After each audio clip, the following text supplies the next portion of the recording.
The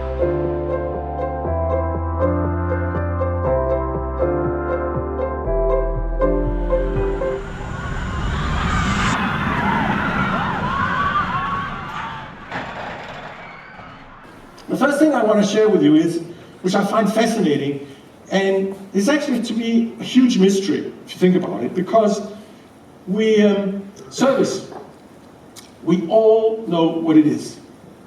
If I took a couple of flip charts and divided you up into a few groups and said, please explain to what you think great service is, it wouldn't take you 10 minutes and we'd have all the principles of fantastic services. So we know what it is, we all know what it is, and we all love it when it happens. And if at the same time I'd also given you a questionnaire and asked you, so tell me how many fantastic service experiences have you had the last week? Or the last month? Or maybe the last year? Not very many, would you? You don't have very many. I don't have very many. You don't have very many. So why is that? Why is it that something that we all know what is, we all love it, and we don't experience it? Isn't that a puzzle? That's a mystery. You know, in many ways it's relatively simple. If we want to create a fantastic business and have really loyal customers, we need to provide value for them. And if we're going to provide value for them, we need competent people. And competent people at the end of the day are the people that understand our business, who stay with us, and that have the right attitude.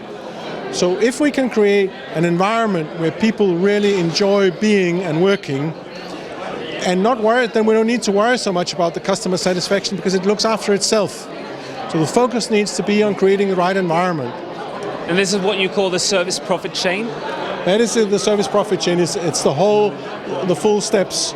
But the foundation of that is creating what we call internal quality. And internal quality is what you're actually measuring when you measure a great place to work. Everybody has an experience the whole time. They come in three categories. Everything is an experience. Every moment to moment is an experience. And they come in three categories: good, bad, and indifferent. And the challenge is that most of the experiences that you have during a day are relatively indifferent. If I say to you, if you came in on the bus this morning or by train to work today, so how was your train ride on this Wednesday compared to the same Wednesday last year? You go, what? What do you mean? There's no difference, it's always the same. Yes, it's exactly the same. It's only if the bus driver, because it's 28 degrees and very, very hot out there, and he suddenly says on the loudspeaker, please come up front because I have ice cream for everybody. Anybody want an ice cream? And now we can suddenly remember that that bus trip was actually quite special. Most of the service experiences we experience the employee who just has a job. And you ask for a cup of coffee, you get a cup of coffee, there's nothing wrong with it, but there's not that little bit of, there's not that smile, that thing in the eye. I don't know what it is, but it's something that, and that's what makes the difference.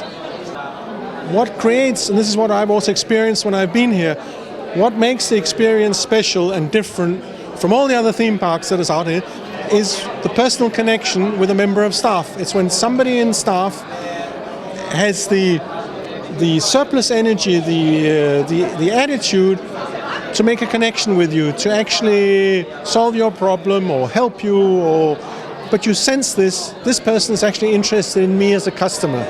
And that's very special. I've seen it at the entrance when you buy your ticket. I've seen it in the restaurant. I've seen with a few other people, that the few contact points I've had, I think it's one of the things you actually do really well.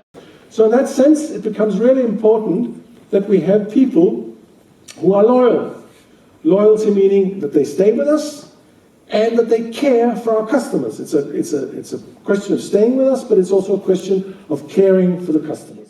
Well, there are three elements that we need to keep in mind the whole time when we think about customer journeys and customer experiences: emotions, trust, and control. So we think that we're all rational people and very, very sort of analytical, and we take rational decisions the whole time, but we don't. We are hugely emotional, all of us, and our customers are even more emotional than we are.